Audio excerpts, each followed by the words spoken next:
I declare the meeting open, and we'll start by reading the Karakia, so itu.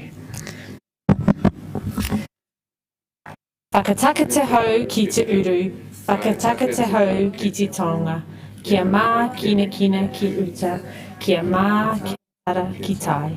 Ihi I ana te atakura, hi hoka, hi hei mai te ora.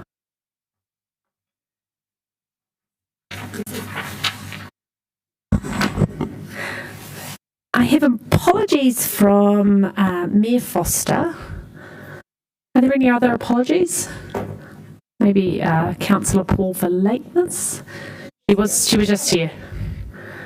She did say she might pop out at the start, so I'll just chuck her down for lateness now, and we can always. She's probably about to rejoin us. I move that the apologies be accepted. Do I have a seconder? Councillor Pennant, thank you. Those in favour, please press 1. And or just put your hands up. Yeah, great. Yeah. Excellent. And Councillor Matthews. Hi from me. Thank you. And it's good to have you here, Councillor Matthews. And you're in our thoughts. I declare the motion carried. I will take your apology out, Tam. All good. Now I just call on any members to declare any conflicts of interest they may have in relation to anything on the agenda. And I turn to you, Councillor Pennant, knowing that you're dealing with this very properly. Yes, right. So just as discussed now a number of times, 4 conflicts of interest. Birthright Wellington, Parent Help, Belly Full, and Kids Needs Dads. Thank you. Lovely. And do you propose to deal with them by leaving the room? I will leave the room. So yeah, just at the time there's any. So if we can just do the main part and debate and vote, and then I'll leave. No problem at all. We'll separate out those resolutions. Thank you. Thank you, Chair. Lovely. And just now moving on to the minutes of the last meeting. I move the motion that we approve the minutes of the meeting held on the 20th of May. Do I have a seconder? Councillor Day, thank you very much. All those in favour, press 1. Hi. Thanks, Rebecca.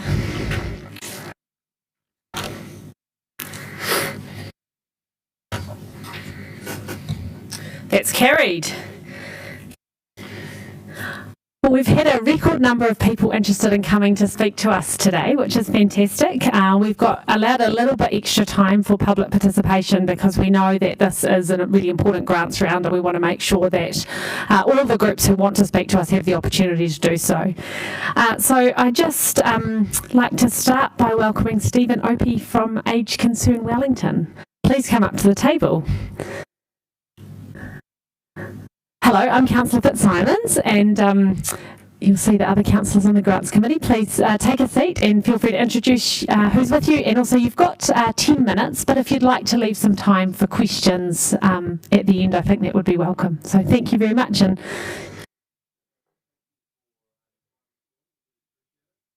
I just want to introduce Laura Harvey. And also Kirsten Blyde. She runs our accredited visitors service here in Wellington City, and also looks after our Connect program. So Lauren's going to help me with the presentation, so you don't have to look at me for 10 minutes. Yeah, so we just really appreciate your time. And do we just sit here? feel free to sit.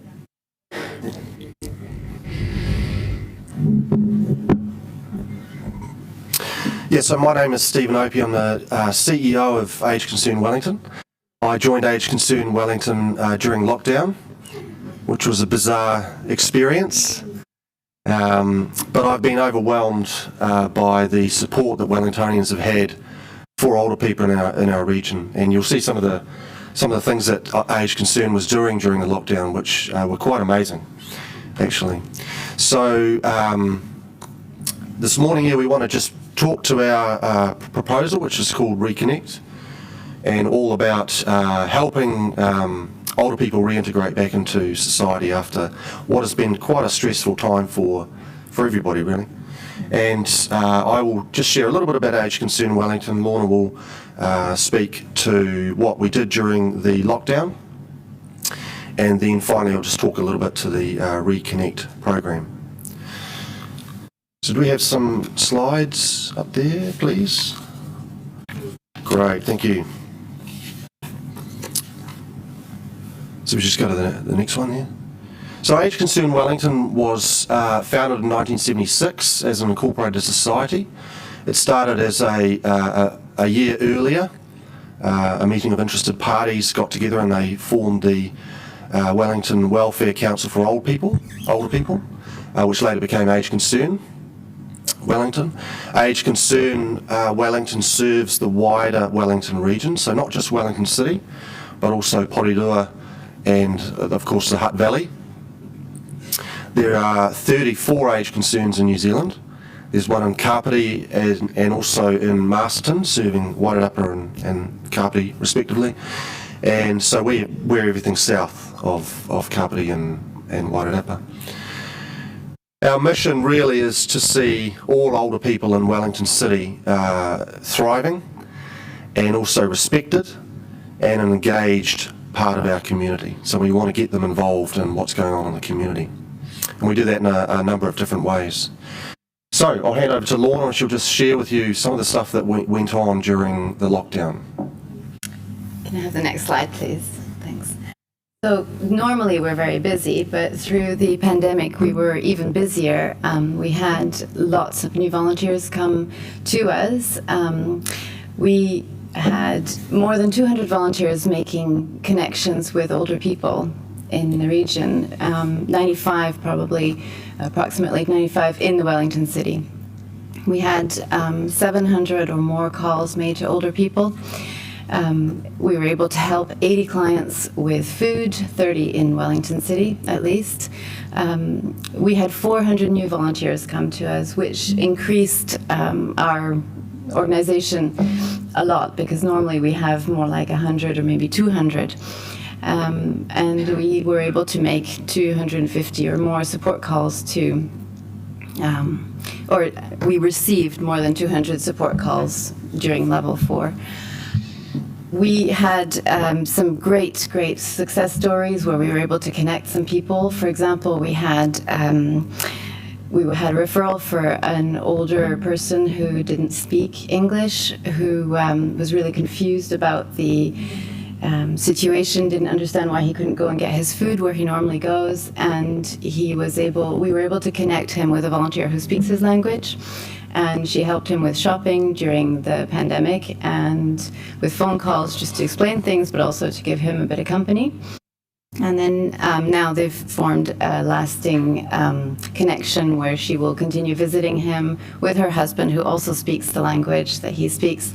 So that's an example of the type of work we're able to do. We're also having volunteers who normally would visit seniors who had gone to phone calls, or some new relationships formed as well, where people were phoning us and saying, I have no one to talk to. For example, one of our older ladies received a call from a volunteer that we'd connected to her, and she said, this is the first time I've spoken to anyone in days. So this is not just once, but this happens all the time.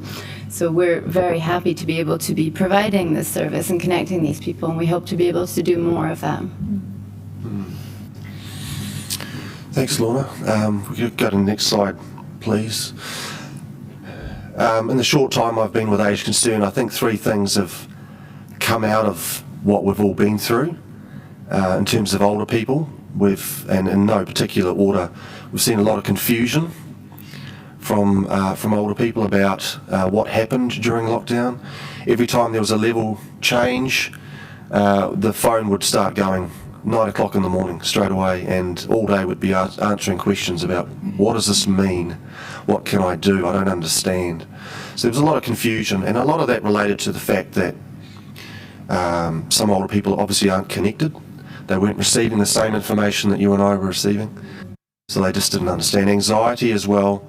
What does it mean to go to the supermarket? Am I going to have to stand in the queue? What happens when I go to the chemist? What happens if I need to go to the toilet when I'm at the supermarket? This kind of anxiety was coming through, and that got more complex as the time went on. And of course, no social connection, and Lorna shared a particular story, but we've had lots of stories like that.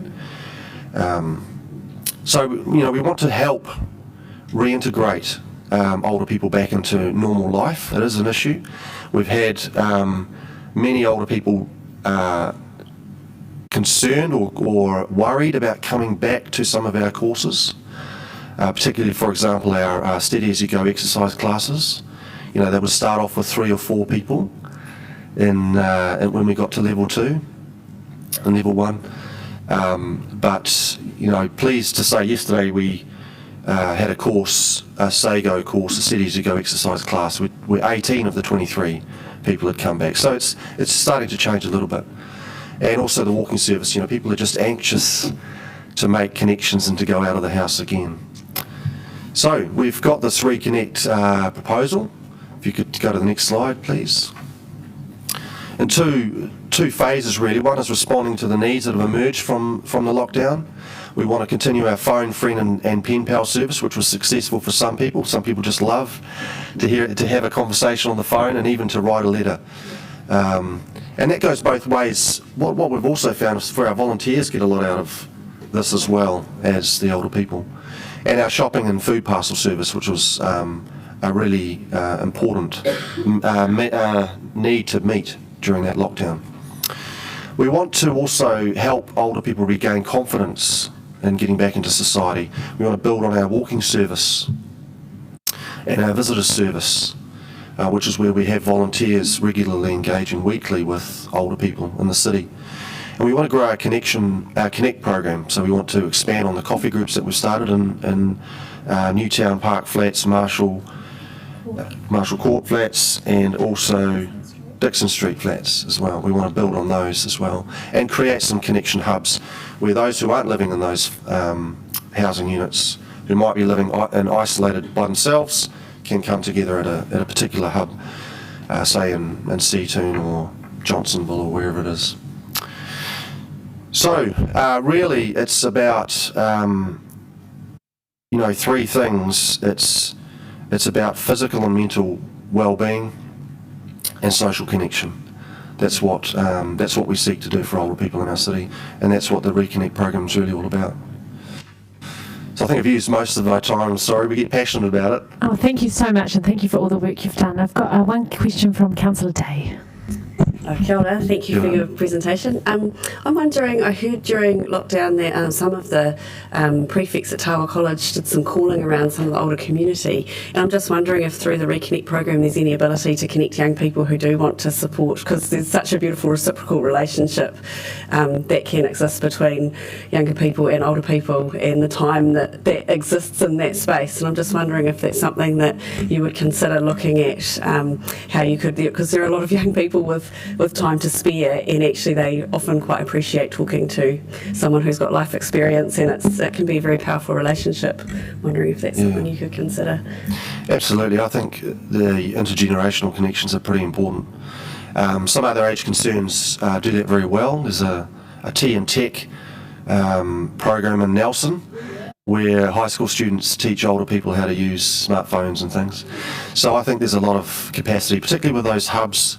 I'm hoping that they would create a facility where we might be able to engage schools, even younger kids. You know, I know my child in primary school would go and visit the rest home, which I think was really valued. Yeah. Well, thank you so much. Thanks for coming in. And yeah, we've really got a lot from that presentation, and we're really pleased to have you doing this work in our city because it's so important. So thanks so much. Appreciate it. Thank you. Thank you. And I'd just like to welcome Adam Shelton from Wellington Tennis Club.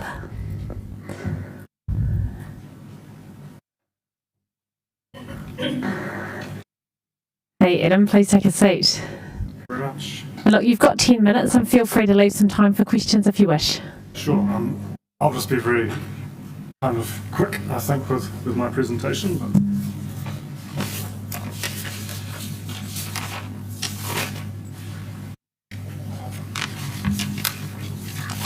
thank you very much. Excuse my dodgy home printer, but you should be able to read. No problem at all.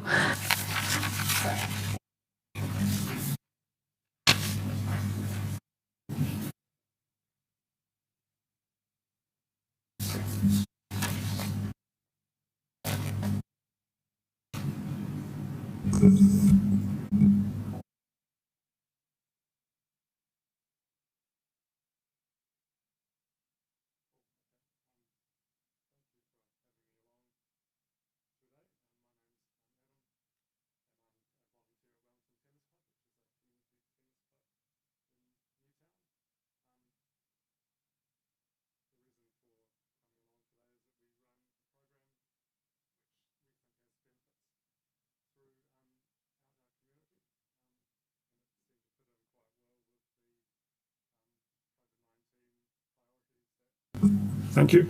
The COVID-19 priorities that you listed on your funding page. So I just thought I'd come along and tell you a little bit about it. First of all, Wellington Tennis Club, we're based in Newtown. We're called Wellington, but we're just a local club. It's just a historical thing. Back in the day, the club used to be down in Tiaro, and when the inner city motorway went through, it merged with the Newtown Club and just took the Wellington name up to Newtown. But we're just a local club. We're the closest tennis club to parts of the central city and also the eastern and southern city fringe suburbs. So we have a catchment area that's a lot wider than just your normal little community suburban club, which gives us some advantages in attracting people to play tennis. We currently run a scholarship program where we offer free coaching equipment, club membership and interclub participation. Interclub is a weekly competitive tennis, and we run that program for kids in our area who wouldn't be able to participate normally in the sport. We'd love to grow that program, but we're just a little tennis club, so our income comes from membership, and we just thought that it would fit in well with your priorities around COVID-19 to get people back into tennis. Tennis is a great COVID activity, we think. There's very natural social distancing because of the net and the hitting the ball. So you can stay in your bubble, and if you need to, stay in your bubble and play tennis. Even with doubles, if you played with a partner who was in your bubble, you could play against another bubble. It's a super healthy and social sport. It's played by people with disabilities as well, and all the major tennis tournaments, so like Wimbledon and the Aussie Open and things, they have a specific wheelchair tennis competition. So all around the world, people with all sorts of disabilities are playing tennis. So that's a little bit about the background, and then I'm not sure if I explained that we want funding for two coaches to come along once weekly and introduce tennis to kids who haven't played the sport before. And as I say, we run a scholarship program, so we'd like to run it along the same lines, but be able to bring more kids in. We last ran this program in 2015. We had a great turnout. Close to 80 local kids came along. 20 of those went on to become club members. So that program does confirm that there is strong support in communities who may not necessarily think of tennis as a sport to play, to come along and play the game. And my final point is that the proposal is a strong fit with your 3 priorities for sports funding. I know that this round is mainly for social services, but you did say that sporting funding had also been increased, and we saw that you had 3, which I have momentarily lost, but 3 priorities for sports funding, which I think had to do with participation. Oh, that's annoying. Here we go. Participation,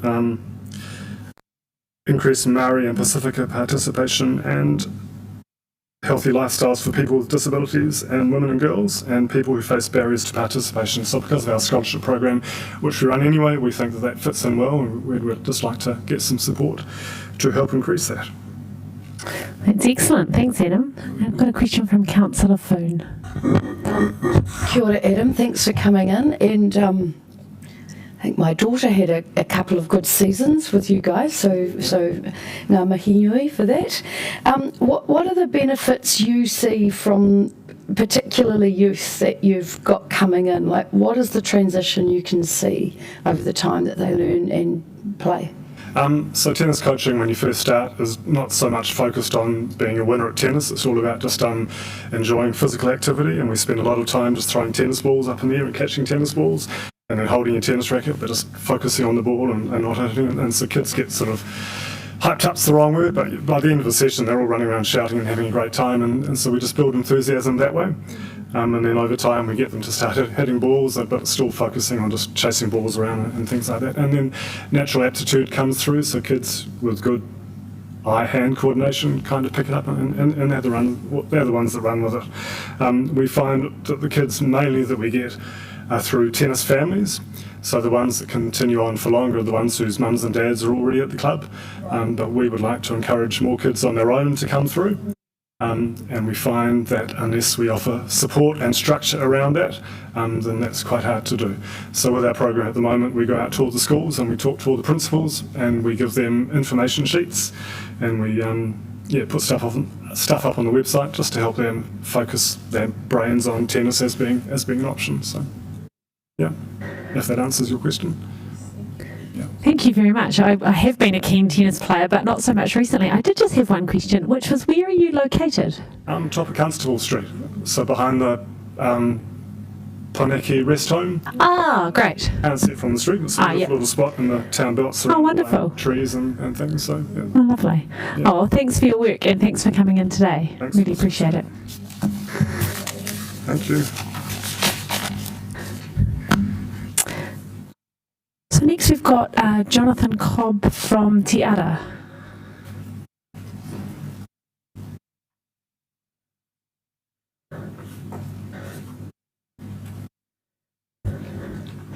Kia ora, Jonathan. You've got 10 minutes and feel free to leave some time for questions at the end if you wish. Yeah, good morning, everybody. Thank you for inviting us today. I just want to start by saying a big thank you for the generous funding that you guys have given us over a number of years. If you don't know, Tiara is over there somewhere. On a good day you can see it, but obviously today that's not possible. We're up on the hill. The main landmark is Spotlight Store, is the main area that people tend to know, or Tile Warehouse seems to be the other one people know. We're a space where young people that are in secondary education have a chance to get things back on track when it's not been working for them. It's not just about education in terms of maths and English. There's other things that have been happening for these young people. So we try and take a holistic approach in terms of supporting them to get things back on track. So they'll come to us for a period of time with a view to having that second chance to try and get things back to where they should be, with a view to them returning back to mainstream school. Your funding is personified in Donna, because your funding directly employs Donna to do the great work that she does. So I'd prefer that she told you what she does, if that's okay with you. Ai, a te maria koutou nā mihiki a koutou I tēnei ata me koutou hoki nā mihiki a koutou. As he said, you fund me. You have funded me for a number of years. I remember attending meetings with Mark Farrer, with Bessie, with Donna, and because of you, I have been able to work in a job that I'm passionate about, and that's to help our rangatahi to have a second chance at reintegrating and finding the passion in their education. Because I'm a true believer that with our rangatahi, every child wants to learn. But somehow along the way, they've lost that passion, and our job is to help them find that. I'm also known by our rangatahi as the grumpy auntie, and I do play that role, and I wear that role proudly, because we do need some grumpy aunties there. We need them to be able to manaki to tautoko, to help them on their pathway, whichever it may be. And the whole part of being able to place them on a pathway may not necessarily be back into education. It may be to go on to trade courses. It may be to actually transition them into another kura that best suits them and best suits the whānau. The whole part of being with Te Ara is that the buy-in has to be not only from our rangatahi, but the buy-in must be from the entire whānau, because we work holistically. We work on a whānau base. And in saying this, Adam, I believe, we have some perfect young people that could play tennis with you if you get that scholarship. We've got some candidates for you, Adam. Also, through the COVID, we're only a very small kura, but through the COVID, we emptied our emergency kits to give to our whānau, because our whānau don't, they don't have access to a lot of things for a lot of the rangatahi that we work with. So we emptied it out. What is the point of leaving something sitting inside a building when others could actually use it? And we also passed it out to the staff. But we kept our contact with our rangatahi. And Zoom was my new friend after that with it. And when our whānaus needed us, yes, we did come out of our bubbles because our need was our rangatahi. Their resilience that they had shown through it was amazing. There are some that have returned back to kura who have become a lot more anxious, and that's fine. We're there, that's the whole purpose, and that is the beauty of our kura, because we can take away the educational side and we can help them through that, but help the entire whānau through it as well. We truly believe that if you are able to help one rangatahi, you are helping the generations to come. It's not about just a number. It's about, as I said, intergenerational, because we've had our young people come back who have, one young man, he went down a terrible path, in fact, and he went through lockup. But he came back a few years later, and we didn't realise it was him, drove up on a beautiful Mercedes. I thought, oh, who's this? And he hopped down, and I went, you haven't.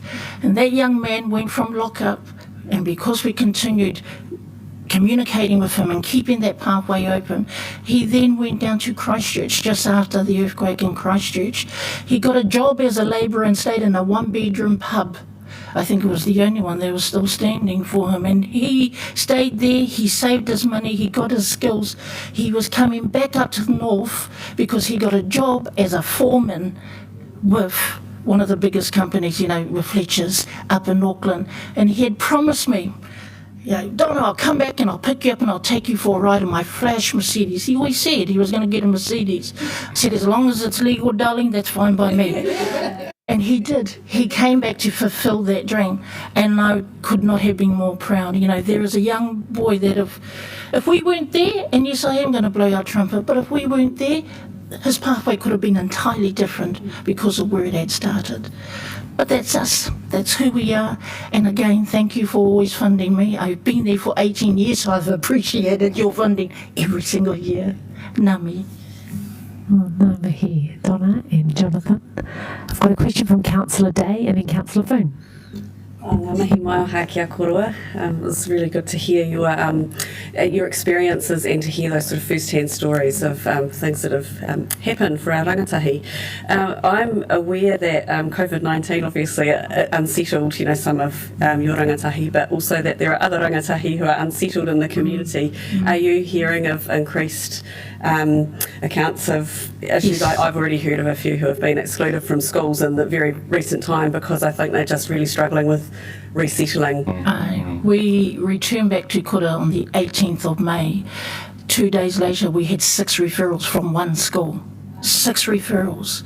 And the referrals are coming and coming. And so, unfortunately, we're now in a position where we have to say to schools, you must prioritise, because that's how many of our rangatahi are waiting. And the beauty of having our kura is that we can sit there and help them through it and get them through it with all of it. For our ones that we have back at kura, we found that their anxieties actually came from the flow-down effects from the whānau. They felt that, and coming back into kura gave them that protection that they always, that's their safe place, that's their whare, that's where they can sit in and just take a breath. But yes, there has been a huge increase, and we're trying as best we can to take as many as we can in. That's fantastic. Just in thinking about, you talk about the transition back to their kura. So do you they have the ability to stay connected and to make contact with you for quite a period of time after? We have a couple of young men actually who are about to transition back for term 3 into their host school. But once they're there, we don't leave them. Yeah. They always know that we're here and we will always go along. If they fall, we say to the kura, ring us, and we will come straight back up and we'll go and restart them again in a sense and settle them back down, and then we'll come back. It's only when the kura tell us, when their actual host school say to us, they're okay, they're fine, do we fully come away. Just thinking about this, because I'm hearing all this and thinking, wouldn't it be amazing if the kura were always like, what you're doing? Do you ever get opportunities to share your experiences with the schools? Because obviously the way the kaupapa and the way that you're following it is successful for many young people who school isn't successful for, and it would be interesting for them to be able to hear what you do. We invite the kura. We invite. Yeah, we have afternoon teas sometimes with the key people from certain schools coming up to hear about what we do, but also to share good practice with them. Sometimes we actually have transition people that go back into the school with the young person to support the teachers. They say, well, we've noticed these are the key things that you need to focus on in the classroom. And so we can share that knowledge that we've gained with those teachers back there, and that helps the young person to they recognise the strategies that are being used, that we used, and now being used back in that mainstream classroom. Thank you for the amazing mahi that you do. Tēnā korua, and thank you for the story. I wish all of Wellington could be here today, actually, to hear what the mahi that you're doing. So just 2 quick questions. What's your geographical reach? I'm from the south and I hadn't heard of Te Ara before. And just how many rangatahi do you look after, and could you increase? Is there a possibility to grow that mahi? Go all the way up to Onslow College and Newlands College at the top there, and then we come back down through into town. So Wellington East, Wellington Girls, Wellington High, Scots College. Not Scots College, St Catherine's, St Mary's. We don't have any private colleges that we're allowed to service. And we go over to St Pat's and St Catherine's, which will be over that other side near the airport. In terms of numbers, then our numbers are actually in many ways limited by the amount of space that we have. I know some of the councils are coming up in the future to have a look, and you'll see for yourself it's a small space, but it works because it is a small space. If you had 50 people within that model, it wouldn't work because the intimacy disappears at that level. Well, thank you very much for coming in and sharing all the amazing work that you do. It's really valuable for us to hear it. Thanks so much. Thank you. Just like to invite Brittany Marsh from Zeal to join us. Oh, sorry. Hi, Brittany. Hello. I've got 2 very nervous youth workers with me. Oh, lovely. Don't be nervous. So yeah, you've got 10 minutes and feel free to leave some time for questions if you wish. Awesome, I definitely will. Good morning everybody, kia ora. My name is Brittany and I am from Zeal. This is Tao, who's probably hating his life right now because he spends most of his time hanging out with young people on the streets, and this is Hayley. These are 2 of our wonderful youth workers. Just an aside, if you have any time after this meeting and you want to hear what life is like for young people who live in some tough situations, the young people that all of our hearts break for, then come and talk to these guys because they are their heroes, and they answer the phone calls at 2 a.m. in the morning, and they do the real work. We just make the wheels go round. That was slightly offensive. I meant that in a uplifting way, not in a bad way. I guess this morning all I wanted to do is just come and have a kōrero with you all. I'm hoping that you've all read our proposal, which hopefully gives you an idea of who we are and what we do. So I wanted to use this time just to really have a conversation. So if you have any questions, please just throw them at me, and I might even have a couple for you at the end as well. But I just wanted to give you a brief overview of who we are and what we do. Our name is Zeal. We are a youth centre based in the CBD in the James Smith building. So we're right in the heart of Cuba Street. We're a national org, so we run in West Auckland, Taranaki, Hawke's Bay, mind blanks, Kapiti and Hamilton, and we have quite a large online presence as well. But our heartbeat as an organisation is that we deeply, deeply, deeply care about the young people of our city. And we run a whole bunch of programs which hopefully you have read through, but all of those programs are an excuse to reach out and connect and build relationship with young people who are hurting and young people who need amazing adults in their life who can come alongside them and support them and guide them and get them to doctor's appointments and help them reach out to mental health services because it's confusing and because they're overwhelmed. That is our heartbeat as an org. org. We exist for all young people within our city, but our mission is to reach young people who are right on the fringes of our society. The young people that, if I'm really honest, fall through the cracks of schools, except for amazing schools like we just heard. I just think that's incredible what they do, and we need more of it. That is our heartbeat. We exist for the most vulnerable. We exist for the forgotten. We exist for the young people who whānau isn't a safe place, or mum and dad are struggling because they're human and they've got their own stuff going on. That's who we exist for. Over lockdown, we worked really, really, really hard to reach as many of those young people as what we could, and if I'm honest, it was heartbreaking. We lost a lot of contact with those young people who we consider really, really disconnected, because internet is an issue, because overcrowding in homes is an issue, so you feel like you can't pick up your phone and talk to a youth worker because your whole family's sitting right there with you. But what we were able to do during lockdown is really invest into the relationships that we had, and really take the opportunity to wrap around as much support from afar as what we possibly could, and then at the same time use the downtime to really increase our brand and our reach into all young Wellingtonians. Mainly through Instagram, which is so funny but so prevalent for young people. Now what we're experiencing is, if I'm honest, like complete inundation. And it's the best thing ever, and it's what we dream of, but it's also heartbreaking. And over the last 3 weeks, each week we probably have between 150 and 170 visits from young people, and we're a team of 3. And I love that, and it's what we are on a mission for. But it's also terrifying to know that that is the state of where our young people are at. And I could tell you stories of what those young people are going through, but I'm very conscious that this is recorded. So if anyone would like to come and hear some of those stories, then please just come and talk to us. But I mention all of that just to basically say, really genuinely, that we're really grateful for your partnership. And quite frankly, without it, our doors would close. And that would be a very, very sad and terrifying thing, not only for our young people, but their whānau and for our wider city. So we really deeply appreciate the partnership, and we appreciate the support from the likes of Mark and Donna, who sit in the background to this meeting, but we know make everything happen behind the scenes. So thank you for what you do. Trust us that any dollar you give us, I promise you we will do our absolute all to spend it as wisely as we can. There is no wastage. There's no room for wastage. There's just not. So, yeah, thank you. I feel like I'm just rambling now, but I'm conscious of that time, and I really, really want to hear any questions that you might have, not only for me, but for these 2 wonderful youth workers. Thank you so much. I do have some questions. Councillor Pennant. Well, thank you very much for coming in, for the work you're doing.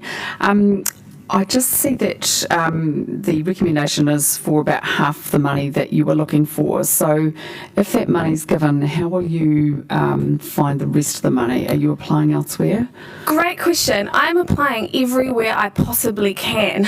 And if anyone wants to have a coffee and talk about that, I'm open to it. If you've got friends, if you've got people who you know who work in the corporate sector, I'll buy your coffee and we can talk through it.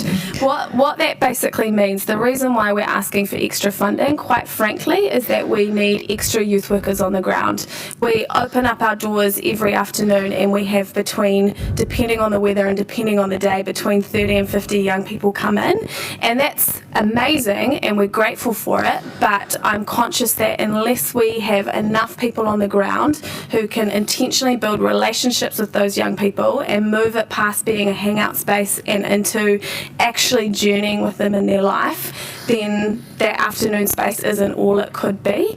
So yes, we are applying for every little bit of funding we can possibly find, and it's purely to get more youth workers on the ground. Does that answer your question? I'm serious about the coffees. Totally, yeah. And I have a question from Councillor Day. Kia ora koutou. it's really interesting to hear the situation that you're talking about at the moment, because it's what I'm hearing out in the community. So I've got two questions. One is that I realise that our rangatahi are quite mobile and they get around, but one of the things I am aware of is that out in our outer reaches of the city, there's not a lot there to help rangatahi who don't have access to get on the train or in a bus to come in to get help. And so I'm wondering if you feel there's any opportunity to be able to do a bit of outreach into the outer parts of our communities where we know that we have young people who are the hidden and the forgotten and don't have that access. Yeah, it's a great question, and one that is a very much part of our vision and our dreams. We know that there are a lot of disconnected young people who never leave their suburbs. Strathmore comes to mind really easily. I guess there's a couple of things in that. One is that we've always been mandated by the council to focus on the CBD. That's been our relationship to date. But secondly, we absolutely want to reach into those areas. What we're conscious of is obviously resourcing, and two, time. You need time to build on-the-ground partnerships and genuine community connections. Strathmore, for example, I know that so many organisations have come in and out of that area, and I do not want to be another one. If we're going to reach into those communities, which we absolutely want to do, we need to know from our partners that we can do that in a long-term basis. Otherwise, we become part of the problem, and I don't want that. Does that answer your question? Yes, yeah, we absolutely want to extend. We just want to do it in a way that's actually helpful and one that can be sustainable. Yeah, that sounds great. I'd love to have a little kōrero with you about another community that I think would be very appreciative of that support. Councillor Foon. I've just got one more question. It's just how you support your youth workers, because it's a pretty full-on job, and I always worry about the people who have to deal with a lot, and it can be a pretty full-on emotional journey on any given day, and just how we support our youth workers so that we keep them. Yeah, amazing. I feel like you could both answer that if you'd like to, or you can just... Okay. I just got this shot, Hayley. I feel well supported. I just wouldn't work for Zeal if I wasn't well supported. We are family. We have to be family to be able to do this work. We never carry young people alone. We go in as a unit, and we all carry that on each other's shoulders. We also get supervision, which is massive as well. So we get outside support as well, and that is strict. We have to make sure that happens. We, like I said, it just goes down to like the family that we build, and if the young people see that we're not connected, they can just see through it. So, Thank you. And we will just make one more question. Time for one more question. Councillor Foon. Councillor Day. Oh, I've already asked your question. Excellent. Well, thank you so much for coming in, and thank you for the really important work you do in our city. It's very awesome. Thank you. Valued. Just like to invite Ali Hamlin-Painga from Ngāti Kahungunu.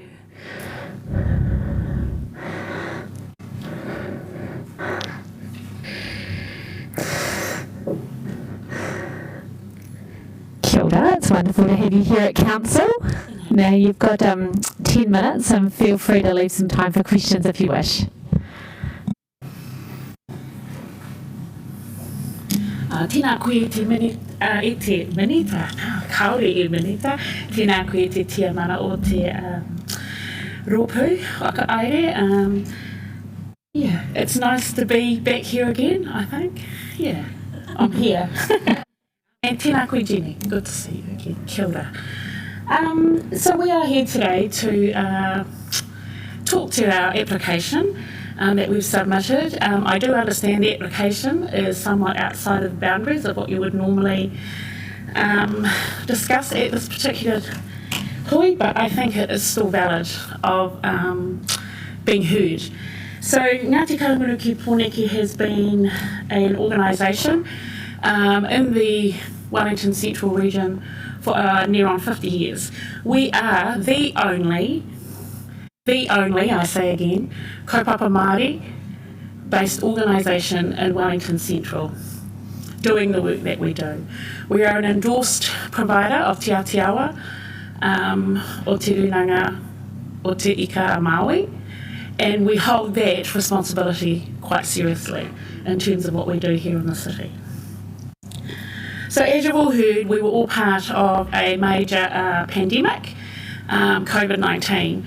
One of the things that was quite significant for us is the complex issues that became uncovered during COVID have actually always been here, but it took a pandemic to uncover it.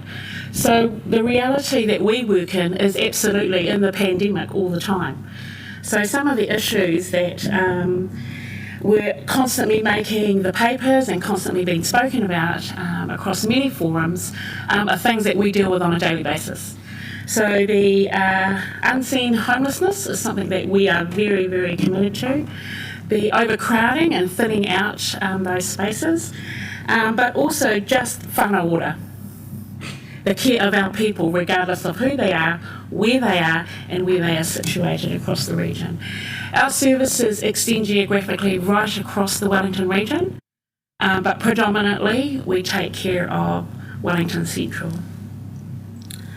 Throughout the COVID period, we went into level 4 a week before, and that was simply so that we could elevate our services and we forethought what was about to happen. So through that, we had to step into food delivery, which is something we don't normally do.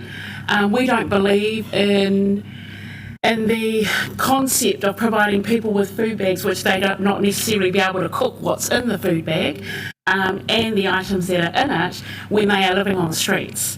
So we have made a conscious decision that as an organisation we will not do that.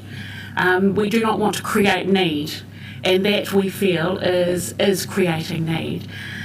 So what we did was we looked at our food delivery and food sourcing for that particular time was about trying to eliminate the spread of a community outbreak.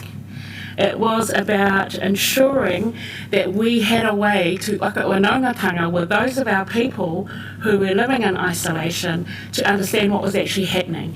And for those of you that don't know, kai is a good way to do that. So through that period, we supported 1,925 whānau units, 1,687 adults, 1,465 tamariki, rangatahi, 280 kaumātua, which was a total of 3,432 individuals. 85% of those numbers were from Wellington Central. The others were from outlying areas. There are similar organisations to ourselves in those outlying areas, and predominantly the people that we served in those outlying areas were people who were using our 0800 number for support. Our organisation became a 24/7 operation, operating 7 days a week, and we will be maintaining that until such time that we feel that people are in a place where they can be who they need to be. Our proposal is about the mobilisation of services into the community. This particular project has been sitting for some time. It was always something we were going to do, but obviously COVID has leveraged the idea to be put forward 6 months. We have been working on this project for some time in the background, understanding the strategic actions that need to take part. For example, one of them is that we would like to also understand the impact of the lack of primary care across our region. This particular mobilisation of services will allow us to do that. We've partnered with Tūwater PHO to look at whānau ora navigator, looking at primary health care across the properties that we manage. And this has become more established through COVID, of course. Through the lockdown period, the first 5 days, we secured 8 properties, permanent housing for our homeless whānau, which increased our portfolio to 24. We also increased our transitional housing portfolio by 5 properties, which increased our housing portfolio for transitional to 7. And we are currently in negotiations to increase that by another 20. So I guess that corridor is to say that we are here, we will be here, and we're not going anywhere. Unfortunately, we have grown because of vulnerability. That is not a place that we feel comfortable in. And our role in Wellington and the wider region is actually to do ourselves out of a job and become more of an early intervention service to support our whānau to actually achieve the aspirations that they have without all of us knowing. They do have them. They actually have them. So just to finish my kōrero, I'm not going to go on because I could go on. One of the things that we're really clear about is that we're not recovering. Karungunu will not recover because we do not want to go back to the way it was. Our vision from here and into the future is what we refer to as karawhia. For our organisation, karawhia is what will give us the competitive value to be able to deliver the right service at the right time to all of those whānau that need support. For those of you that don't know what karawhia means, it simply means give it everything you've got and do what it takes. No one gets declined service through Kahungunu. Our lists are always open and we will do what it takes. And I am very proud to support a team of 31, soon to be 40, to create the space to contribute to the wellbeing of Wellington City. Kia ora mai tātou katoa. Kia ora. I've got a question from Councillor Paul. Tēnā kōrua. Something I've learnt about, I think last week, was around the number of, obviously our rates of Māori women who are incarcerated are really, really terrible, but I've been learning a bit about the rates of Māori women held on remand, and a lot of that comes from the fact that the bail conditions are so impossible to meet. And I just wondered if you provide any services for women awaiting sentencing and who might be able to have some alternatives to prison. Is that something that you do or work on in any way? The process to do that actually takes engaging with the ministry that provides those services. Yes, we are open to it. Often we're working with the wider whānau set to ensure that there's always somewhere to come back to, or we're helping them to progress through the court system. In terms of housing them, that there requires a different response that we are currently working through with the Ministry of Housing. Kia ora. Councillor Dave. Kia ora kōrua. Obviously had a kōrero with you yesterday, but I just thought it would be helpful for other people to hear when you're talking about Kaupapa Māori organisation and the way that you support people. One of the things that you talked about yesterday, which I think is really important for people to know and understand, is how you help whānau connect with their iwi and the importance of that. So, for a Kaupapa Māori organisation, what are those things that you consider that you feel that are unique and that we see are a real problem in our community? I think it would be really good for councillors to hear that. So kaupapa Māori organisations are built on the philosophy of whakapapa and tikanga and kaua. And you have to be a Māori organisation with that philosophy. So just using those words does not make you a kaupapa Māori organisation. There is a foundational concept of being Māori, which is whakapapa. Everybody belongs to somebody, and it doesn't matter where. In our organisation, we have representation from probably every iwi in New Zealand, and we have those connections that we actually do connect. So we don't just say we are connected via email, we actually do connect. We take whānau home, back to their marae, back to their hapu, back to their iwi. That for us is a housing outcome. Unfortunately, those type of outcomes are not necessarily collected through contractual arrangements. However, they are very significant for many people, and not just Māori. Taking someone home and being able to support them to bridge their relationships is really significant.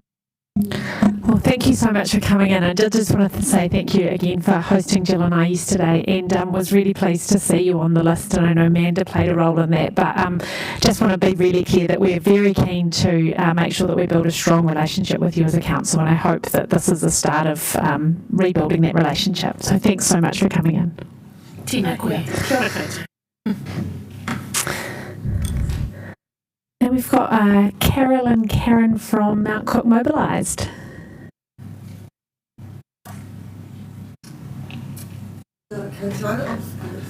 You're well versed in the drill. You've got 10 minutes. Feel free to leave time for questions. Nice to see you. Kia ora. We're from Mount Cook Mobilised, which for anyone who doesn't know is sort of an inner city suburb.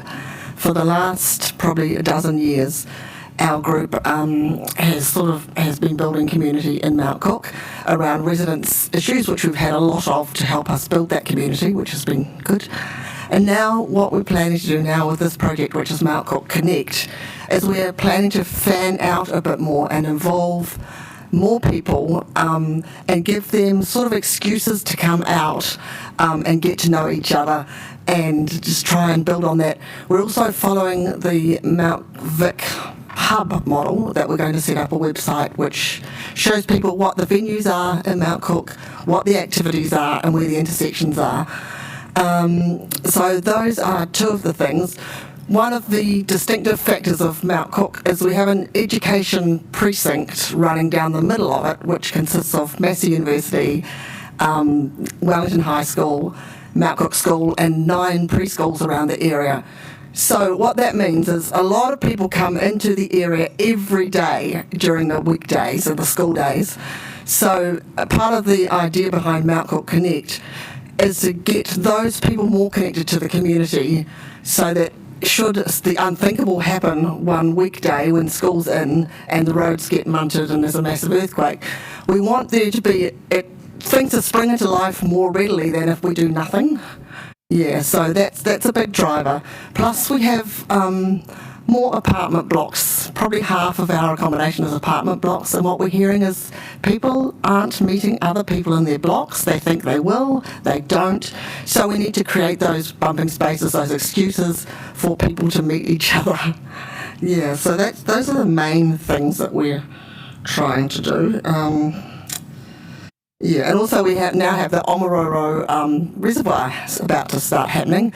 So one of the things we said to them in the notice of requirement consultations or the hearings is we wanted some educational experiences like we had out of Pukeahu Park.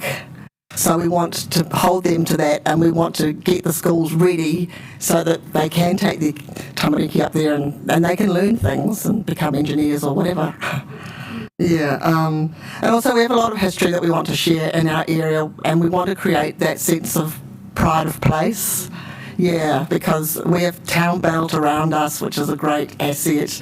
You know, so there's lots of things that we want to share. So we want to sort of bring people out of the woodwork, so to speak. Yeah, so I think that's it in a nutshell. Also, one last thing, more development. We also have Kāinga Ora is building 2 big new developments, one at Arlington and one in Rollison Street. And they are going to have community spaces within them, quite big spaces compared to the little one at Tamara, which I've been managing last year, or the end of last year. So we want to make sure there's activities which can slot into those spaces. You know, we don't want it to be an empty space. We want the community to feel welcome, and that is also Kāinga Ora's dream for those spaces, which is great. Because we've started to build quite a good relationship with them to sort of build on for these spaces, which is good. So I think that is anything. Do you want to add anything, Karen?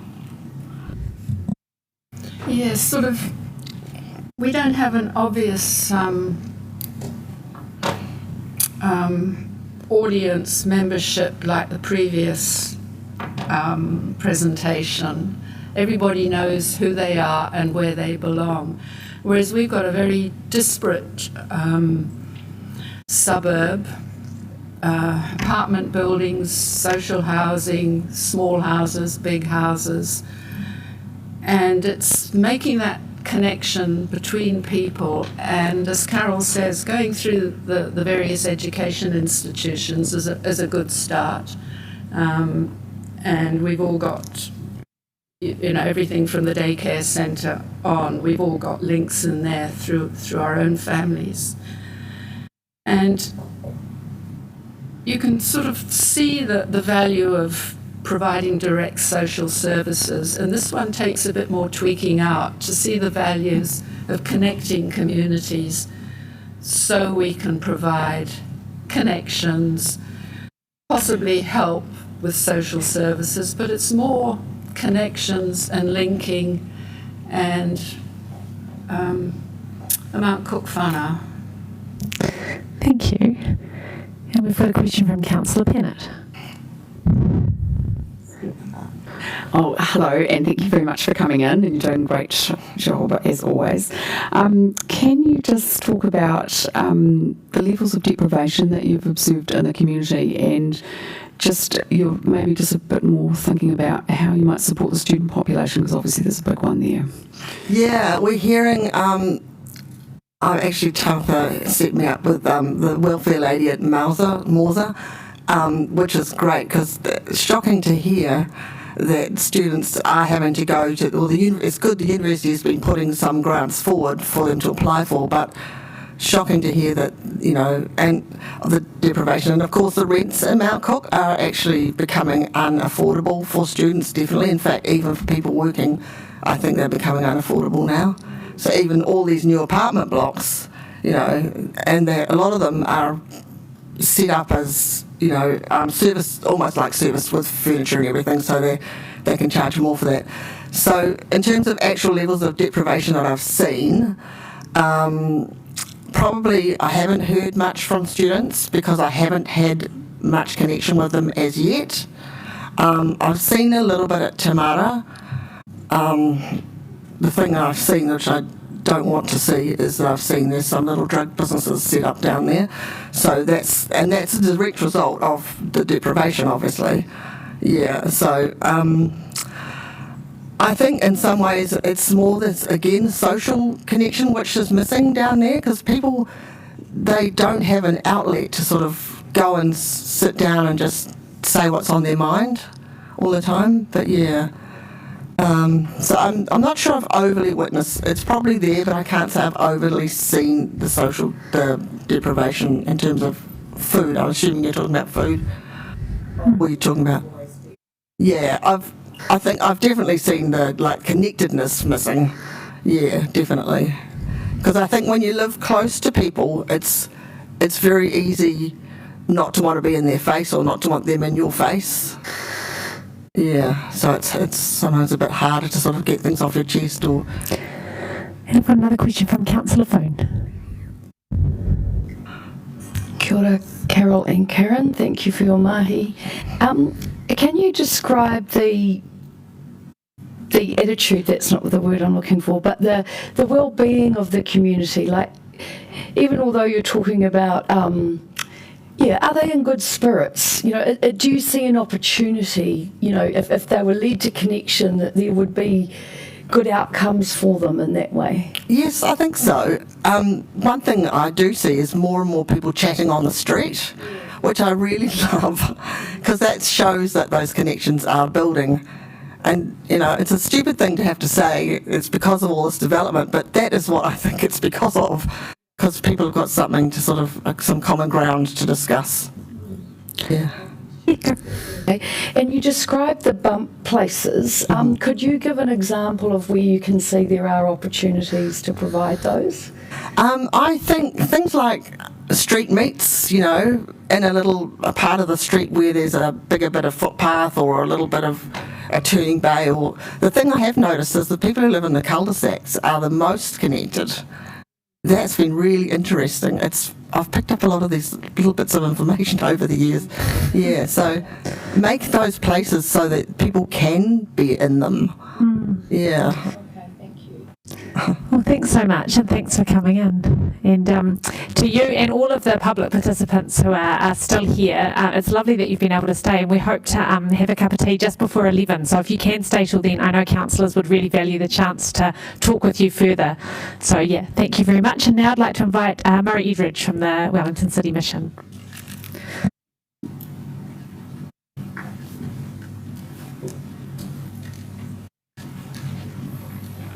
Good morning.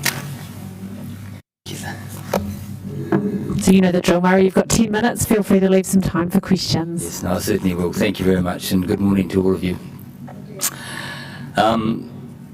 It's fair to say, as we look back on COVID-19 and the experience we've been through, it's been incredibly challenging for the community, for the city, for the country, I guess, and I guess for our entire planet. But in amongst that challenge and the difficulties we faced, we also saw some opportunities as a community to do some things that previously would have been considered unachievable.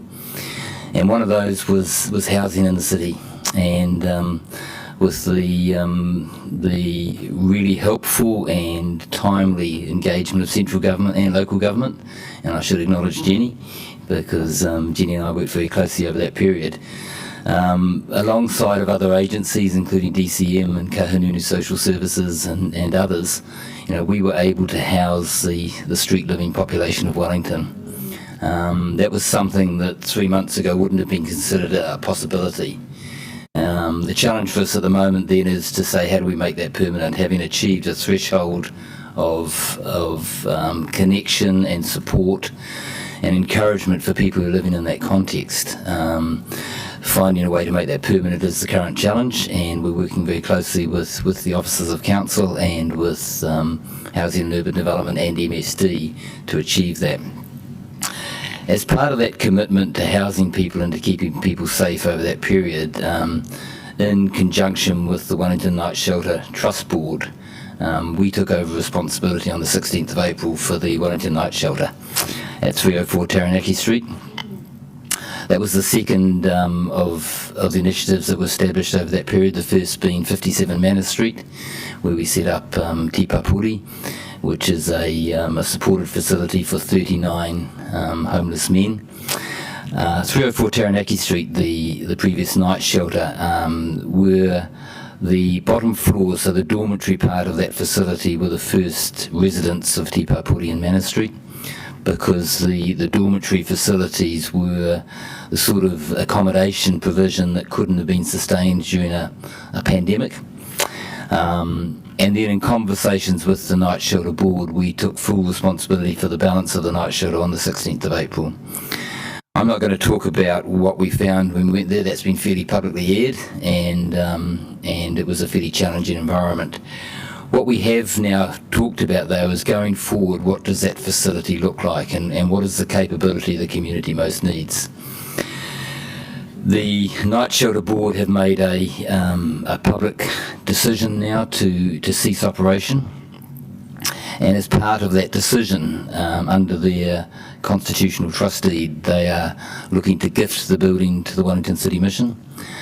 The building sits on council land, and the building itself has some challenges, but the intention is to create a facility there that doesn't look like it used to look. I have no interest in running a night shelter model. The idea of emergency accommodation where there's no added value to the people that are participating in that feels like an unhelpful venture to me. So what the intention is to create a facility there that at this stage will probably have 30 beds. 23 of those nominally are transitional housing beds, 7 are crisis or emergency beds. Now 7 seems a lot less than what has been there previously, but the intention is to use those beds more dynamically, to have people cycling through those beds a lot faster. This is not a model where people come and get accommodated overnight and sent out the following morning. Our commitment is to work with people and to ensure that as they get the support of accommodation, food, other social support, we actually help them change their life journey. And we've seen that. We inherited 14 men in the night shelter back on the 16th of April. The transformation in those men has been remarkable, and certainly some of you got the opportunity to come and visit a few weeks ago along with council officers, and you saw some of the people who had been through that transition. So we know it's a model that works. It's a model that actually enables people not to regard that facility as a destination, because it's not and can never be a destination for people. It is a way of assisting them to change their circumstances.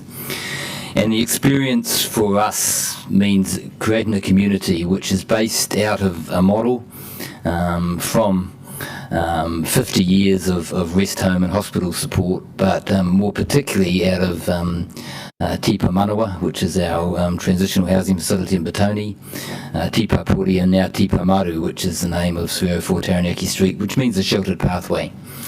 And the idea is to create a community of residential care where we can utilise the capabilities that exist across those services.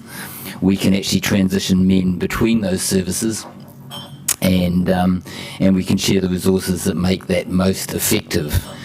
One of the other things, and I'll close on this, that's been particularly effective in the journey we've had so far with 304 Taranaki Street is the connection we've had with mental health services, with addiction services, with the CCDHP, and with other social service providers, because this is not something the City Mission can do on its own.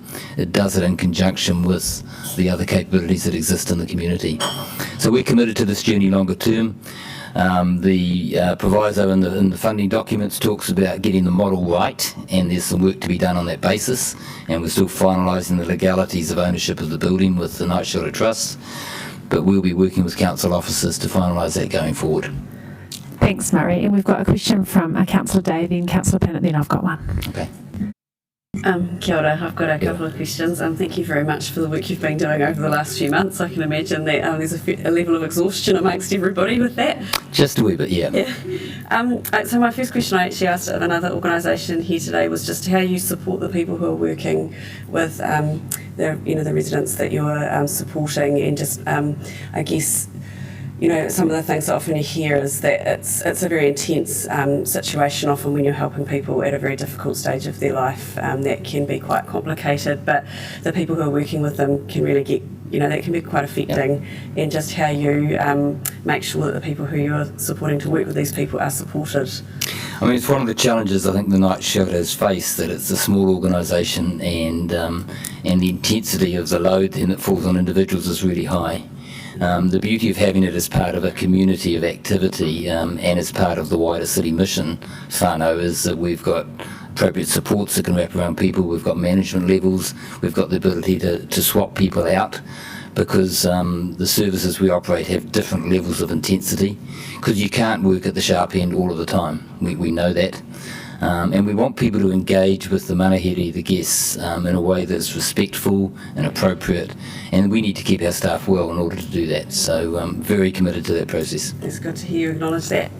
The other thing was just around transitions and the challenges with that. I remember speaking to someone who was homeless for a while, and he said one of the hardest things was that he was moved out to the hut, and that moved him away from the community that he had started to build relationships with, and just how you how you envisage, because you're talking about sort of more connected services and things, so supporting people if that is what has to happen, how do we make sure that, because in that situation what had happened was he ended up homeless again because it wasn't comfortable and it was hard.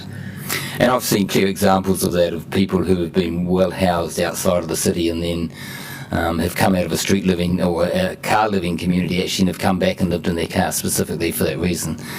What we've seemed to have developed a proficiency in is permanently housing people, and out of Petone in the first 6 months of operation, of 59 men who've come for that service, 30 of them have been permanently housed.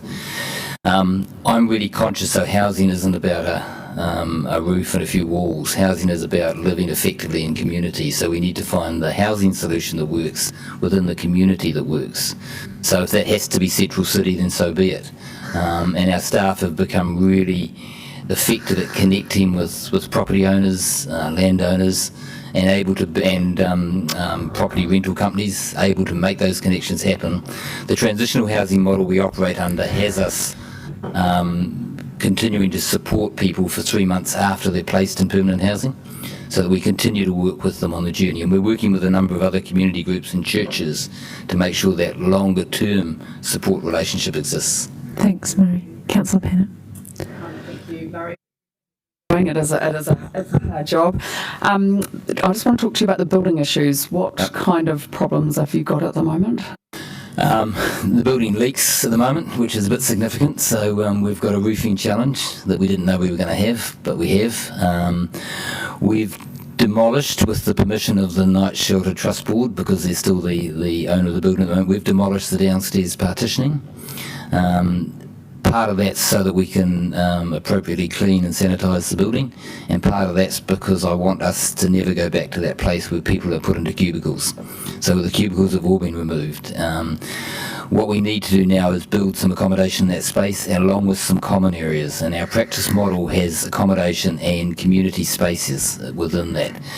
So we've got some refurbishment work to do on the building to make it the integrity of the building appropriate, and that's just deferred maintenance really. And we've got some construction of other bedrooms and community space, and so there was a capital bid to reflect that. Thanks, Mary. I might just ask you my question very quickly because we have run out of time, but I did want to get to it. So you mentioned the night shelter and the position it was in, and obviously, as you know, Council's undertaking a review on that and looking at kind of what we can learn and how we can kind of make sure that it never happens again where Council supports organisations that particularly are supporting vulnerable people. And I just wondered if you could share your view on an enhanced kind of reporting, inspection and monitoring regime from the Council, because that's the kinds of decisions we're talking about at the moment. Yeah, well, first can I say, I mean, I welcome that because I think that's a very important factor for both a funder and for a recipient of funding. We have rigorous audit processes ourselves, so it doesn't hold any fears for us as an organisation. But I think it's a really important discipline as we think about a partnership model going forward. That in fact the criteria of delivery are well specified, that the non-negotiables are there, and that we're particularly interested in reporting on impact and what that looks like, and that has a number of elements associated with it. But I mean, any assistance we can provide Council in terms of developing those measures and those audit processes, because I mean, we run a retirement hospital, so we have that from a DHB or Ministry of Health point of view. And we run under MSD accreditation, so if we can assist you with that process, we'd be delighted to. Thank you very much. I think that input would be really valuable, and thank you as well for coming today and for the really important work you do. Cheers. Very much. Thanks, Mary. Bye-bye. And we're just up to our last public participant, Emma Geeson from Predator Free Wellington. Welcome.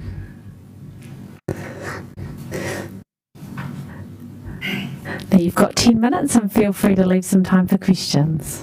Kia ora tātou, thanks for having me. I'm Emma, I work on the Predator Free Wellington project, and I just wanted to take the chance to come today because I suspect you don't often hear from a project like ours, and may have been surprised to see us here. But Predator Free Wellington is as much a social project as an environmental project. The tagline we use in our presentations, even to biosecurity technical experts, is building a movement for nature. And the only reason we've been able to try this crazy project in Wellington, the only city in the world to try and be rat-free, is because it's come from the community in the first place, and we're just really here to finish the job. Some of you might have a rat trap at home or have connected with your local predator-free group. They're in every suburb and reserve of the city, which is extraordinary. No other kind of conservation project has fueled such a movement. And so just to set the scene, we're just completing phase 1 of this project in Miramar and looking to roll it out over the rest of the city. So phase 2 at this stage, we're looking at the area from Rongotai through to more or less Adelaide Road into Brooklyn a bit potentially. So it's a big area with a very diverse community within it. So just to clarify, what we do sits alongside all that amazing voluntary trapping that happens through the city. Our mission is to get the last rats, so to get to zero, and that takes a massive technical and scientific operation. It hasn't really been tried outside fence sanctuaries or offshore islands before, and we're doing it in a place where 20,000 people live, work and play, and we can't do it unless they want it, and we need to do it in the way they want it. So completing Miramar required us to directly engage with 3,000 households and visit them every single week for 8 months. So we've been very much part of their lives over this time. And we know that this project is awesome for building connections in communities and has massive potential with resilience and social cohesion. And we knew before we started in Miramar that our communications and our engagement were going to be really, really fundamental to the success, and we put a lot of emphasis on that, but we were even surprised at the social outcomes that came up through that process. And I think it's a lot to do with the fact we're an independent organisation. We're going door to door. When we're going into people's homes, but it's not because there's anything wrong. We're not trying to fix anything. They're not in any trouble. We're just there to get rid of rats. And there's something about that that's really universal, no matter what country you come from. It's not just about bringing back the birds. It's also about how it feels to live with rats in your ceiling and have them waking you up at night. There's a lot more to it. And we ended up working with Kāinga Ora. They recognised the potential for working with us on coming up with an innovative approach to hoarding, and that's an issue that we both have to deal with and how we can work together. So that's just an example of something that's come up through the way. I don't know if any of you have seen the documentary Rat Man, but it's about a Strathmore resident, Daryl, who had a terrible rat problem at home, and Daryl's had a really tough life, and he got involved in the predator-free movement, and it's totally transformed his life and his community. So I'd encourage you to have a watch if you haven't seen it. It's pretty inspiring. So basically we can see the potential for lots more Daryls to scale up the social impacts of what we do. When the next phase kicks off, basically we're aiming to engage with every second household in the whole southern ward, and it's a huge engagement program, and it means building solid relationships, because our team will be visiting those people every week for 8 months, and a lot of stuff comes out through that process. As you can imagine, we're very much in their lives, and we'll do what we do, but we can see an opportunity for the council to connect through this with people that may have gone under the radar or marginalised, and get them united behind a collective vision, and also help to connect them with support services that they may have slipped under the radar because we're in their home. And we'd love to collaborate more with other organisations to link them in with things we come across. So our work intersects with so much of what's happening in the social space, and we'd love to see a holistic approach to addressing these issues. And our standard line at the end of our presentations is healthy nature and healthy people are one and the same, and it's not just about saving the birds, it's about enriching lives. Just to be inspiring at the end. Lovely. Thank you, Emma. That's very uplifting. Yeah, gosh. Councillor Paul. Awesome. Cool. I love that presentation. Great stuff. Love your mahi. And I think after lockdown, people have a much more of an appreciation for our native manu and engaging with them a bit more. By what year do you think we can be predator-free here in Wellington?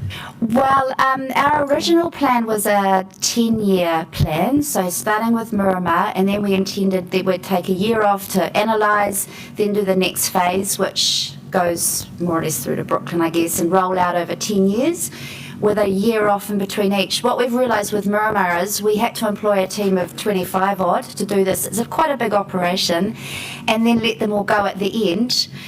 So what we're now pitching for is that we actually roll out continuously over the rest of the city, and we can give people full-time, especially at this time, jobs. They'll be trained and have continuous employment for 5 years. So we're looking to we're in a fundraising phase for that at the moment, through a number of channels. So yeah, we'll see. But ideally, 5 years, all the way to Porirua, if we can get the resources to do it. We're ready to go. We've figured out how to do it. We know what we need to do.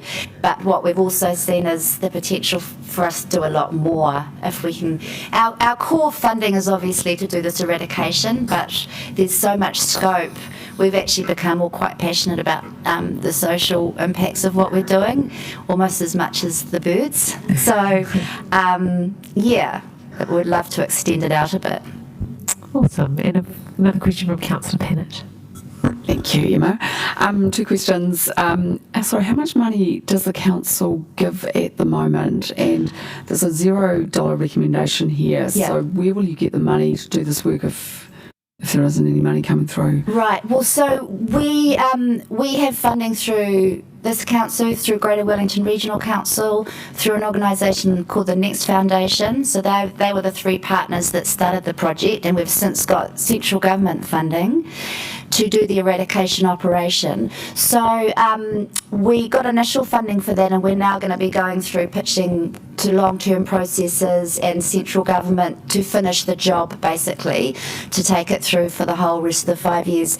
So that's on the technical side. What we're talking about here is additional to our core business of what we normally do, although what we normally do does move into this space, but we could see that we could do a lot more. So our core team of engagement people will be out there doing the door knocking, and their main mission is to get people to sign up for the program and then to visit them every week and do that job. So that sits outside of this. What we'd love to be able to do is have some dedicated resource to supporting those people to be able to recognise and connect in people they come across. I mean, it happens every single week. They're in someone's home. Just last week, as an example, a little bit outside of that, but Ian from our team was checking a trap in a backyard, and over the fence there was a big fight. I think it was maybe a gang house. They were having a big fight, and he was right there. And then they saw him and came over.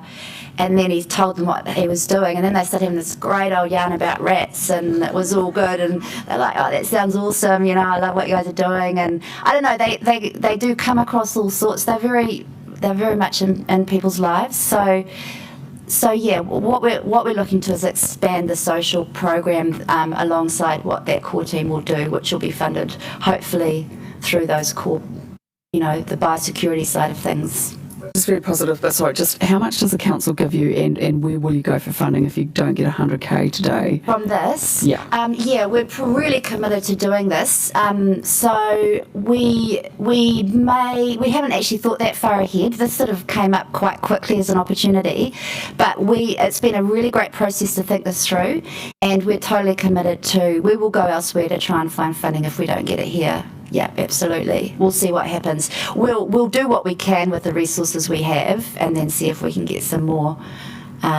Whatever happens, I'd love to connect in more with all the other incredible organisations that you fund through here, and figure out how we can work in together and at least collaborate in connecting up our services. And from there, it would be great to do more. Absolutely. Well, thank you very much. We've run out of time, but thank you very much for coming in. And what we're going to do now is just break for some morning tea and thank all the submitters for coming in today. It's been really useful for us to hear from you all about the great value that you add in our communities and throughout the city. And Councillor Matthews would just like to make a brief comment acknowledging that too. So please, everyone, feel free to stay for some morning tea, and Councillor Matthews is about to, hopefully, yes.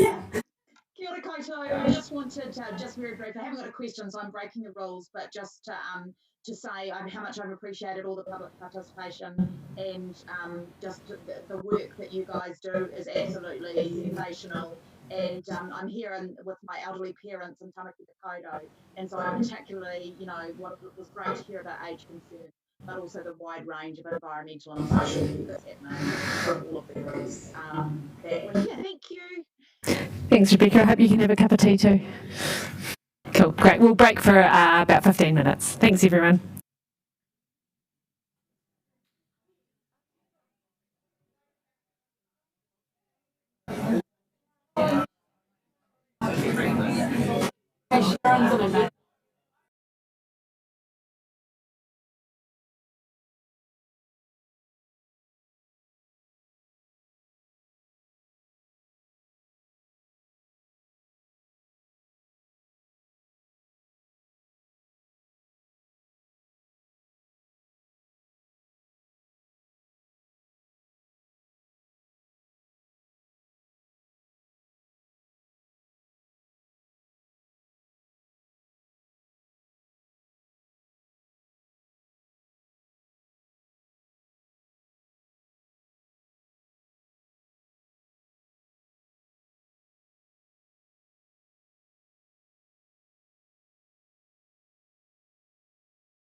Welcome back, everybody.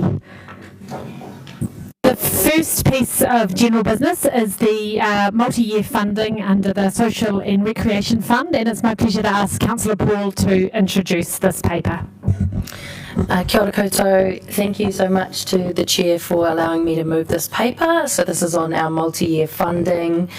And yeah, so the amendments in front of us. I just wanted to give a very special thank you to our submitters today who came and shared their amazing mahi and kaupapa with us. And just want to say that we're inspired and moved by the work that you do, and we hope that with this funding you can keep going and that we can keep having awesome relationships with you and supporting our rangatahi and other people within the community. So I think that's all there is to say, and happy to move this amendment. Kia ora. Thanks, Councillor Paul, and I'll second it. And I just want to join with you in thanking the officers for the work that they've done on this, and also the organisations here. And I think these multi-year funding arrangements are a really good indication of the council's confidence in these organisations, but also a good model for us to send a message about the value of these services and not have them wound up in kind of compliance and reporting regimes. And I'm just so pleased to see the broad nature of the groups here, and I know that they'll do fantastic work throughout Wellington. Is there any Councillor Day? Kia ora. I'd like to just support those comments. There's a lot of work that goes on behind the scenes to get this to the point where we have some recommendations. And we'd just like to acknowledge how important this the 3-year funding is for these organisations. That one of the things I know that all these organisations spend a lot of time doing is worrying about where the next funding is going to come from. So I really do understand the value and the importance of having this for organisations which we know deliver very important services in our community. And yet again, just want to thank the organisations for coming in to talk to us today. There's nothing like hearing, what's actually happening out there on the street in our city to really know where we need to be putting our funding towards. I just wish we had more money. Anyone else? All right, I'll put the motion that's been moved and seconded. Please vote accordingly. And Councillor Matthews, if you could indicate how you vote. Excellent, thank you very much. It's carried unanimously. Thanks, everybody. It's very quick for given the amount of work that goes in. It's a very quick end of the process. Can't do it fast enough. That's right. Okay, it's now my pleasure to ask Councillor Foon to introduce the recommendations under the Social and Recreation Fund. Right, kia ora tātou, and yes, it's a privilege, a big privilege actually, to bring the Social and Recreation Fund piece of work through. What I would like to do, of course, is thank all of our team. It's very apparent the connectedness and supportive nature that you have for all of the applicants that come through, and that makes me feel really good that you're knowing who we're dealing with personally. I also want to acknowledge the speed and the quantity that came through as a result of COVID, and that you're also so mobilised to make this happen so quickly. And I also want to acknowledge I want to come from a place of gratitude today, and as we hear all of those stories of our people in our city in need, I am thankful that we have the money to be able to give them, and that all, as I said, I wish all Wellingtonians were here today to hear where some of their money is going. And I'd also like to acknowledge Councillor Fitzsimons for her work on making sure we were able to bring that extra money post-COVID. I want to acknowledge all of the NGOs and the volunteers and all of the people that come in and do this work. You are the underpinning foundation of our community. Without all the people that do this work, we don't really have a community. And we know that NGOs, as our team from Zeal said, every cent gets worked to its absolute maximum value, and that you do such a great job with that. So thank you to all of those who came and brought their story today about the impacts of COVID, food security, mental health. We know the stories about, more violence in homes and sexual violence, our representation for our minority communities, our elderly, our youth, the parents, and just even how sport can bring us together and bring enlightenment. So I just want to thank you all of those. Now I understand that Councillor Fitzsimons will second, and that this paper has got a few amendments, and Councillor Fitzsimons will speak to that. Kia ora. Thanks, Councillor Fung. Yes, I am very happy to second the recommendations in this paper. There's some minor tweaks around Mosaic, House of Grace and Dress for Success, which have been previously circulated to councillors, and those are now incorporated into this paper, which will form the minutes of the meeting if the resolution is passed. And look, I just want to join with Councillor Foon in thanking officers. I'm really proud of the speed with which this council was able to get support into the community, not just through these grants, but in other ways. And I know that's been a huge amount of work by people like Jenny and Mark, Donna, Amanda, and your team. So thank you so much for the work that you've done on behalf of Wellington, because you won't even know the true value of the impact that you've had in the community, because so much of it is unseen. So thank you so much. All right, is there any other? Oh, Councillor Foon. If it's appropriate. You go for it. We just wanted to stand up and give everyone a round of applause. Oh, beautiful. Yes.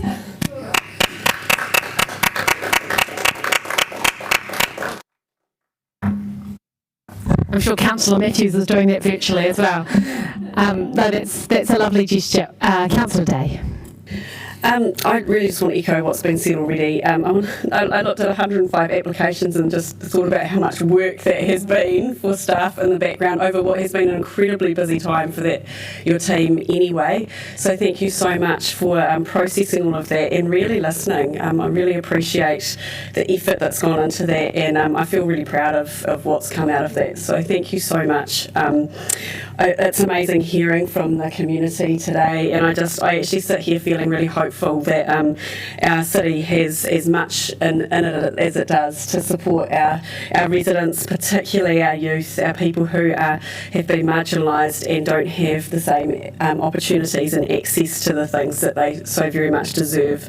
So I feel very hopeful, and I'm really pleased that we can support these groups at a time which is really difficult for everybody. And really want to acknowledge and thank Councillor Fitzsimons for your leadership. When we went into lockdown, I could see your brain going a million miles an hour of what can we do, how can we have the biggest impact, and that's always the way you were thinking, is what can I do to make a difference. And that extra funding is just huge, and it sends such a strong message to our city about what is important to us. And I really appreciate your leadership in that, and not seeing the limits but seeing the opportunities. So thank you so much for such effective leadership. And I have to say too, I just want to acknowledge the community services team who help us feel really well connected into all these organisations. And we really appreciate that. As I was saying to Zeal people here today, that actually it's really helpful for us to understand and to know what is going on out in the community, so that we have an understanding of how each dollar can be most effectively spent. So I really want to acknowledge and thank the staff for the work that they do to have those help us with those connections. I think that's probably enough. Very happy to support, and really pleased to see those few amendments too. Lovely, all right. I put the motion that's been moved and seconded. Please press the button or... Oh, yes, so 1 and 2. Recommendations 1 and 2, actually. And then we'll take recommendation 3 separately. Sorry, just to be clear, you're voting on all 3 recommendations, just not the applications that Councillor Pennant has a conflict on, and then we'll vote on those applications separately. Got it. Okay, excellent. Thank you for that clarification. And Rebecca, if you could... Thank you.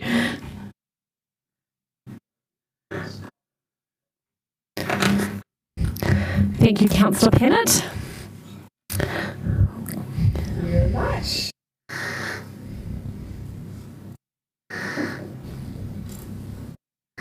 I never reached that part. Your favourite thing. Excellent. And we'll just put the other resolution?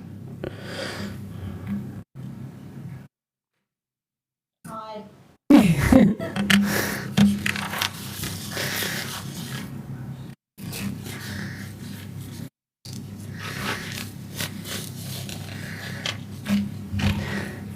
And it's carried.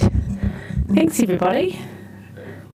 Yeah, if we could just stand for the closing karakia.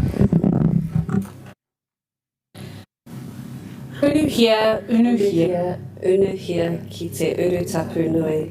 Kia wātia, kia mama, ki ngākau, te tinana, te wairua. I te ara takatū, koia rā e rongo, whakairia a ki ki runga. Kia wātia, ai rā ua wātia. Thank you very much.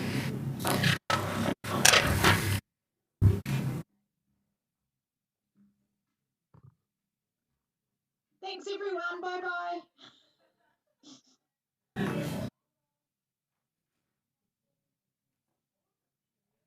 bye.